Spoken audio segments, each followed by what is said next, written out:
डभोई नगर पालिका की ओर से रिटायर्ड कर्मचारियों की बाकी रकम को आखिरकार चुकाया गया। दरअसल इससे पहले डभोई नगर पालिका के पास फंड मौजूद नहीं था, तब विधायक शैलेश मेहता के प्रयासों से इसके लिए ग्रांट दी गई और बाद में डभोई नगर पालिका की ओर से कार्यक्रम का आयोजन कर रिटायर्ड कर्मचारियों को उनकी ग्रेजुएटी, साथ ही छुट्टियों का वेतन और छठे पगार पंच की बाकी रकम को चुकाया गया।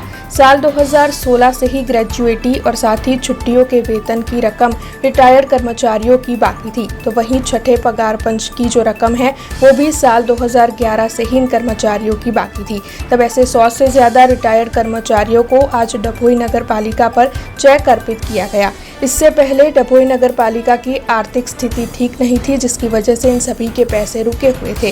तब डभोई के विधायक शैलेश मेहता की ओर से इस मामले में पेशकश की गई, जिसके तहत 7 करोड़ 42 लाख रुपये मंजूर किए गए और उसी के तहत डभोई नगर पालिका की ओर से ये कार्यक्रम आयोजित कर रिटायर्ड कर्मचारियों को चेक के जरिए उनकी बाकी रकम चुकाई गई। इस दौरान डभोई के अन्य कई अग्रणी भी वहां पर मौजूद रहे। 1 મે એટલે ગુજરાત સ્થાપના દિવસ અને આજનો દિવસ ડભોઈ નગરપાલિકાના જે નિવૃત્ત થયેલા કર્મચારીઓ છે એમના માટે આનંદનો દિવસ છે, કારણ કે 2011થી છઠ્ઠા પગાર પંચના નાણાં અને 2016થી ગ્રેજ્યુએટીના નાણાં આ કોઈ કર્મચારીઓને મળતા નહોતા।